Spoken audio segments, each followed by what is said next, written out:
afternoon and welcome to Patriot Bats. My name is Lake Green. Today we are at Monmouth Battlefield State Park in Manalapan, New Jersey. A crucial battle that occurred here in June of 1778 during the American Revolution. Without further ado, let's check it out.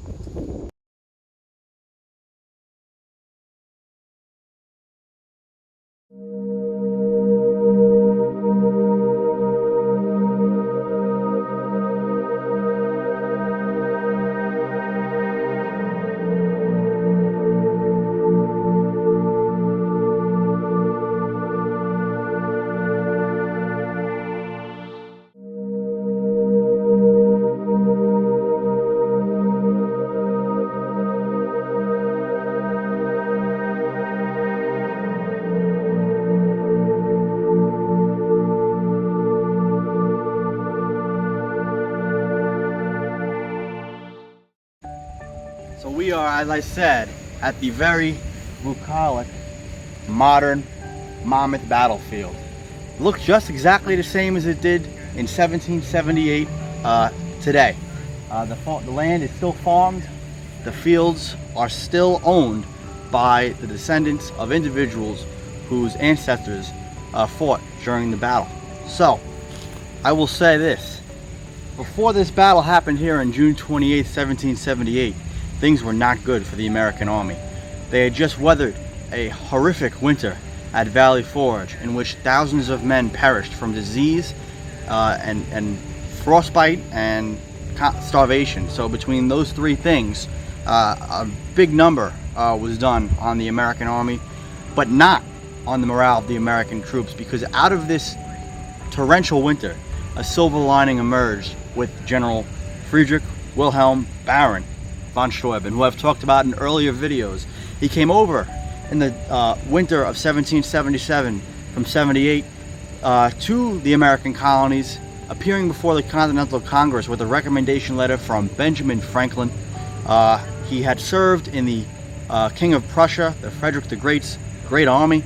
He had valuable experience, and even though he really had never risen above the rank of captain and had been dismissed for controversial reasons today, the exact cause still unknown, he came here, and the Continental Congress, very appreciative and aware of the ability of the man and the knowledge that he could possess and the skills that he could bring to the Continental Army, sent him right to Valley Forge. Washington, even though Washington himself could not speak a lick of German, Prussian, or French, and that's all Steuben spoke, he recognized immediately the talents the general possessed, and he got him right to work.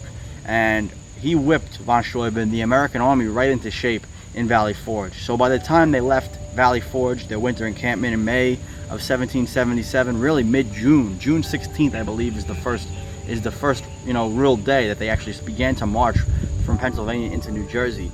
The men were, leaps and bounds in better shape militarily, provision-wise, than they had been going in. So it was a starving, tough winter, but they were whipped into shape and trained in the art of proper European Napoleonic warfare by a skilled and masterful general who endeared himself to the troops. So at this time, General Sir Henry Clinton of the British Army marched from Philadelphia with his men. Why did he leave Philadelphia after they had conquered it in 1777, the American capital? Because the French entered the war. And when the French fleet, now a threat to the British security in Philadelphia, Clinton was worried that his army would be bottled up on the Delaware River and would have nowhere to retreat. So therefore he decided to retreat through New Jersey overland to Sandy Hook in northern New Jersey, where he hoped to be escorted by the British fleet in New York Harbor back to their base in New York City. But Washington, determined to attack the British and not let them get across the sandy soils of southern and central New Jersey without a fight, pursued them in hot march. The weather was horribly hot, the heat was sweltering, and the New Jersey militia, Patriot militia of the state of New Jersey, did a massive number on the British morale as soon as they set off their boats from the eastern side of the Delaware and marched up through the sandy soils of New Jersey. They were harassed by the New Jersey militia in very substantial terms. There was accounts of British and Hessian soldiers not even being able to sleep because every night New Jersey militia would creep up from the woods towards their encampment, shoot the pickets, and harass the enemy. The whole British would have to be, stirred up from their camp and go into the woods, and pursue ghosts, which, because the men had already retreated. So they were demoralized, hot, and exhausted.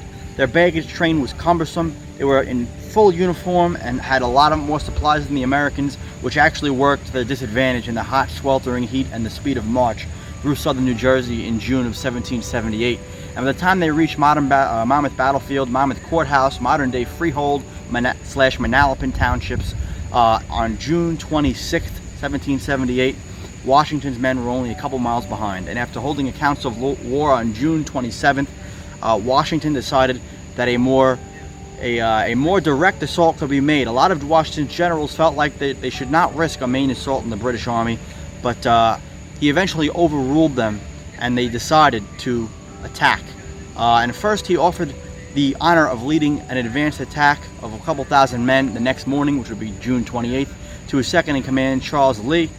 But what happened is General Lee, at first wary and also arrogant, and felt like the American men weren't well up to the task and could not take on the British Army in the field, decided to defer the command and refuse it. So Washington said, no problem, I'll give it to Marquis de Lafayette, the young Frenchman who he had endeared very much in his heart. And many people said that Washington viewed him as much of like a son as any person in his life, almost like a fatherly influence, a paternal bond that he had with Lafayette. And Lafayette, of course, the tenacious and energetic young man, said, no problem, I'll lead the attack. What happened was, at 3 in the morning, Washington was awoken by one of Charles Lee's aides. It said that the general had decided that he would take the attack, probably because Lee was arrogant and didn't want to be outdone by a younger general. So he took the attack, but once again, Lee, arrogant and very distrusting of Washington. There were a lot of rumors that circulated about his conduct on the morning of June 28th, but he basically haphazardly led his men pretty much under the command of Marquis de Lafayette and William Maxwell, as well as General Scott of the American Army, and William Maxwell of the New Jersey Brigade, and also of Lafayette. Those three generals, those three brigades were the main thrust at the British rearguard. And so the American men marched from this direction and met the British out that way to behind these trees in this front field here.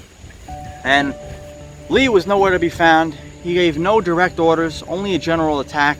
He didn't coordinate his troops.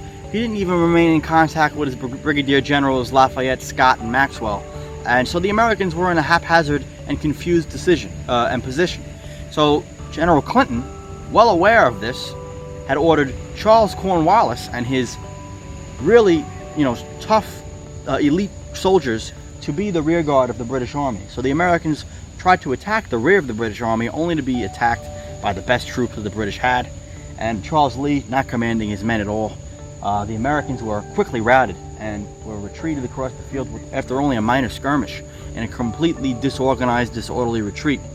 And eventually, Washington, early that morning, with the main army about 5 to 6 miles down the road in this direction, towards Englishtown,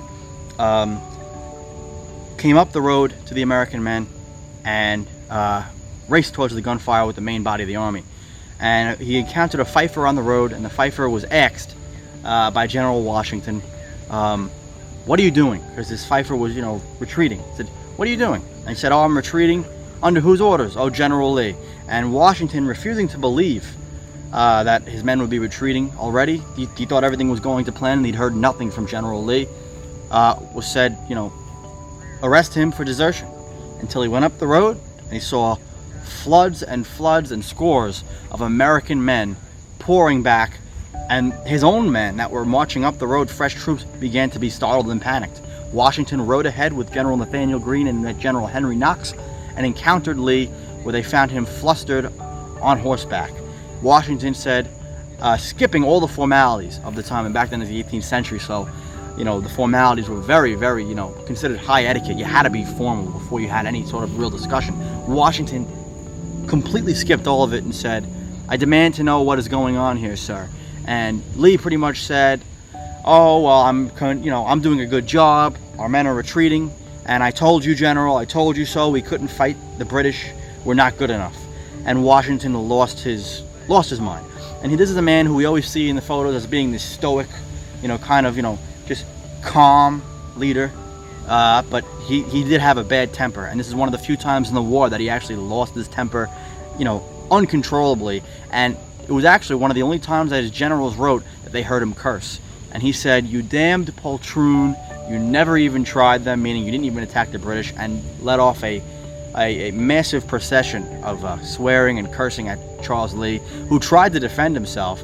And he said, "Get to the rear right now." And with that, Washington took full command of the men and arrived on the scene right here on this hill, which is Combs Hill, right at the battlefield where the visitor center is, and ordered Nathaniel Greene right away to deploy 3 to 4 cannons right on the top of this hill, because he saw, if you can see how this hill slopes downward, the high ground here was crucial to the American army. And so what happened is we placed our cannons here, we anchored our line here, and Washington, arriving just minutes before the British, streaming through these fields, taking the advantage, was able to stop the British advance dead in their tracks, rally his men, place artillery on the crucial high ground, and pretty much that began around 11 a.m. That continued to about 5 p.m., the longest battle of the war and the largest battle of the entire war in terms of troops, besides the Battle of Brooklyn. Besides the Battle of Brooklyn in 1776, this was the largest concentration of troops deployed, largest battle in New Jersey, and the longest battle of the American Revolution. And it became a stalemate.